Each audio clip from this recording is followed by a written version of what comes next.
Hello friends, ओम श्री गणेशाय नमः। ओम नमः शिवाय। आप सभी का स्वागत है आपके अपने यूट्यूब चैनल पर। फ्रेंड्स, आज हम आपको इस वीडियो में बताने जा रहे हैं श्रावण मास महात्म्य की 14वें अध्याय की कथा के बारे में, जिसको सुनने मात्र से ही त्रिलोकीनाथ जी की कृपा से होगी धन धान्य की वर्षा।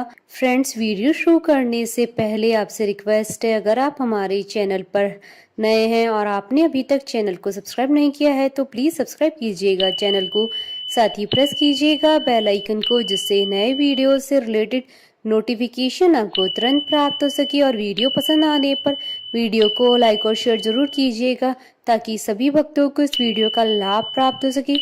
और कमेंट बॉक्स में ओम नमः शिवाय जरूर लिखिएगा।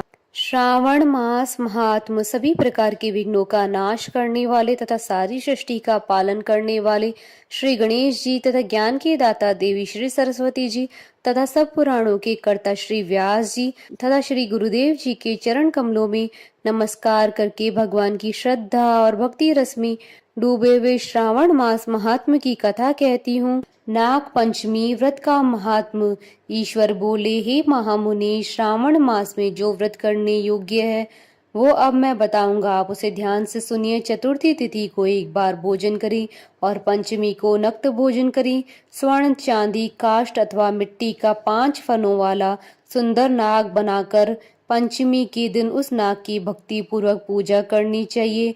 द्वार के दोनों ओर गोबर से बड़े बड़े नाग बनाएं और दधी, शुभ, दुर्वांकरों, कनेर, मालती, चमेली, चंपा के फूलों, गंधों, अक्षतों, धूपों तथा मनोर दीपों से उनकी विधिवत पूजा करी। उसके बाद ब्राह्मणों को घृत, मोदक तथा खीर का भोजन कराएं। इसके बाद अनंत वासुकी, शेष, पद्मनाभ, कंबल, कारकोटक, अश्व, 8वां धृतराष्ट्र, शंखपाल, कालिय तथा तक्षक, इन सब नाग कुलों के अधिपतियों को तथा इनकी माता कद्रू को भी हल्दी और चंदन से दीवार पर लेकर फूलों आदि से इनकी पूजा करी। उसके बाद बुद्धिमान को चाहिए कि वामी में प्रत्यक्ष नागों का पूजन करे और उन्हें दूध पिलाएं। घृत तथा शर्करा मिश्रित पर्याप्त दुग्ध उन्हें अर्पित करें। उस दिन व्यक्ति लोहे के पात्र में पूड़ी आदि न बनाए। नैवेद्य के लिए गोधूम का पायस भक्ति पूर्वक अर्पण करे। भुने हुए चने, धान का लावा तथा जो सर्पों को अर्पित करना चाहिए, स्वयं भी उन्हें ग्रहण करना चाहिए। बच्चों को भी यही खिलाना चाहिए, इससे उनके दांत मजबूत होते हैं। शाम की बांभी के पास श्रृंगार युक्त स्त्रियों को गायन तथा वादन करना चाहिए और इस दिन को उत्सव की तरह मनाना चाहिए। इस विधि से व्रत करने पर सर्प से कभी भी भय नहीं होता है। हे विप्र, मैं लोगों के हित की कामना से आपसे कुछ और भी कहूंगा। हे महामुने, आप उसे सुनिए। हे वत्स, नाग के द्वारा डसा गया मनुष्य मरने के बाद अधोगति को प्राप्त होता है और अधोगति में पहुंचकर वह तामसी सर्प होता है।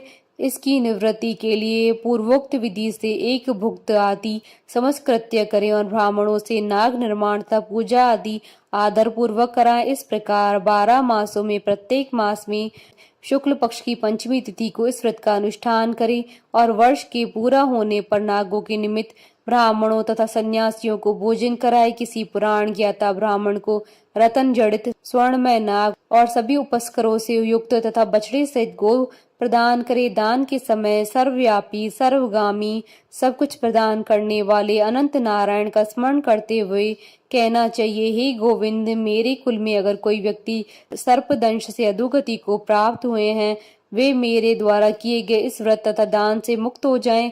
ऐसा उच्चारण करके अक्षत युक्त तथा श्वेत चंदन मिश्रित जल वासुदेव के समक्ष भक्ति पूर्वक जल में छोड़ दें। हे मुनि सतम, इस विधि से व्रत करने पर उसके कुल में जो भी सभी लोग सर्प के काटने से भविष्य में मृत्यु को प्राप्त होंगे या पूर्व में मर चुके होंगे, वे सब स्वर्ग गति प्राप्त करेंगे। साथ ही हे कुल नंदन, इस विधि से व्रत करने वाला अपने सभी वंशजों का उद्धार करके अप्सराओं के द्वारा सेवित होता हुआ शिव सानिध्य प्राप्त करता है। जो मनुष्य विच्छाठ्य से रहित होता है वही इस व्रत का संपूर्ण फल प्राप्त करता है।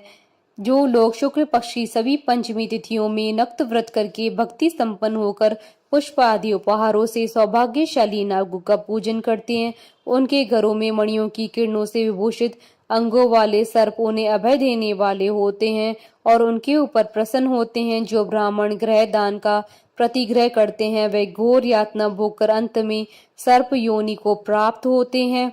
हे मुनि सतम, जो भी मनुष्य नाग हत्या के कारण इस लोक में मृत संतानों वाले अथवा पुत्रहीन होते हैं और जो कोई मनुष्य स्त्रियों के प्रति कार्पण्य के कारण सर्प योनि में जाते हैं, कुछ लोग धरोहर रखकर उसे स्वयं ग्रहण कर लेते हैं अथवा मिथ्या भाषण के कारण सर्प होते हैं अथवा अन्य कारणों से भी जो मनुष्य सर्प योनि में जाते हैं, उन सभी के प्रायश्चित के लिए यह उत्तम उपाय कहा गया है। यदि कोई मनुष्य वित्त शाठ्य से रहित होकर नाग पंचमी का व्रत करता है तो उसके कल्याण के लिए सभी नागों के अधिपति शेष नाग तथा वासुकी हाथ जोड़कर प्रभु श्री हरि से तथा सदाशिव से प्रार्थना करते हैं। तब शेष और वासुकी की प्रार्थना से प्रसन्न हुए परमेश्वर शिव तथा विष्णु उस व्यक्ति के सभी मनोरथ पूर्ण कर देते हैं। वह नाग लोक में अनेक प्रकार के विपुल सुखों का उपभोग करके बाद में उत्तम वैकुंठ अथवा कैलाश में जाकर शिव तथा विष्णु का गण बनकर परम सुख को प्राप्त करता है।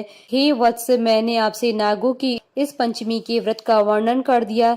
इसके बाद अब आप अन्य कौन सा व्रत सुनना चाहते हैं उसे बताइए। इस प्रकार श्री स्कंद पुराण के अंतर्गत ईश्वर सनत कुमार संवाद में श्रावण मास महात्म्य में नाग पंचमी व्रत कथन नामक 14वां अध्याय पूर्ण हुआ। बोलिए भगवान गणेश जी की जय, भगवान शंकर माता पार्वती जी की जय। हमारे साथ इस वीडियो में अंत तक बने रहने के लिए आपका धन्यवाद। ओम श्री गणेशाय नमः।